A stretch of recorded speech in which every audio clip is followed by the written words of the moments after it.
Hey guys, today I just wanted to do a review of the ARB Easy Deflator.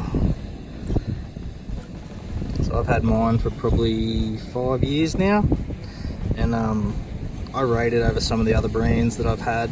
I've just had them break, I've had them damage valves and things like that. So yeah, this one has definitely served its purpose with me, and I probably won't buy any other brand now.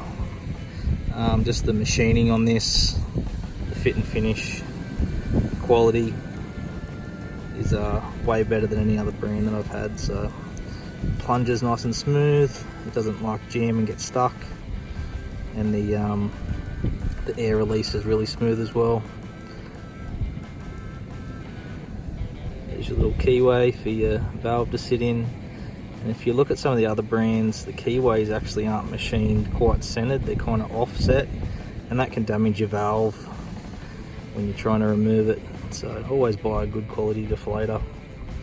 But this ARB one has done a really good job for me, so I highly recommend them for what they're worth. Might as well buy the best out there, and I think the ARB one is the best. So we've got the Raptor here today. Starting to make the off-road video for the channel, so I thought while we're here today letting the tyres down, I'll do a quick little how to use the ARB Tyre Deflator. And it's kind of, the way to use them is pretty much across the board with most brands. They're all kind of pretty much the same. I just think the ARB quality is a lot better than the other ones. So. But yeah, let's get stuck into how to removing the valve and how to let your tyres down. So the way these work is basically you take your cap off, screw this on to the valve,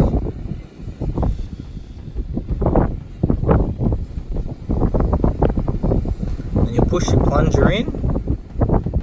So this is a plunger there. So this is what removes the actual valve itself out of the housing of the valve. Basically unscrew this, and you pull this out, and then this releases the air. Basically you do is you just read your gauge to whatever pressure you want to come down to. So right now we're reading about 13 psi. So this will just simply remove the air. We'll come down to 12, and then you pretty much screw the valve back in, undo it off the housing,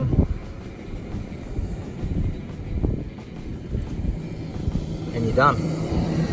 So tyre pressures for the beach, everybody asks and a lot of people don't know, but I usually go between 10 in the rear on both the F truck and on the Ranger, and then on the fronts, on the F truck I go about 14, on the Raptor we go about 12.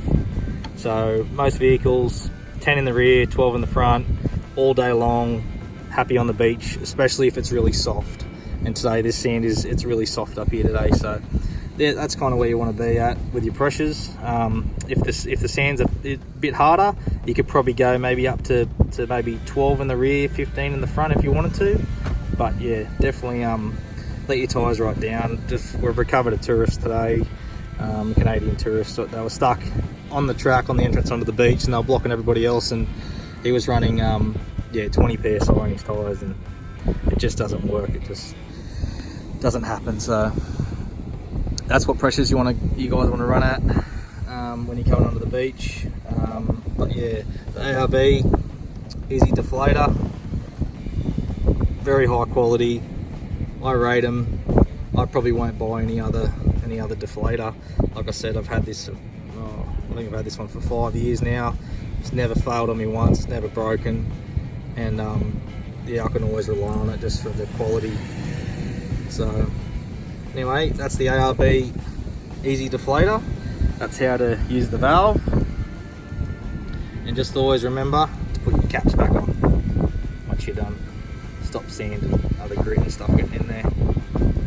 And then when you get back off the track, off the sand, whatever you're doing, then inflate your tyres back up to yeah, 30 to 40 or whatever your specific recommendations are for your vehicle. So anyway guys, I'm going to go and enjoy some time with the fam, and we are doing the Raptor video at the moment, so that'll be up coming into the first couple of weeks of next year.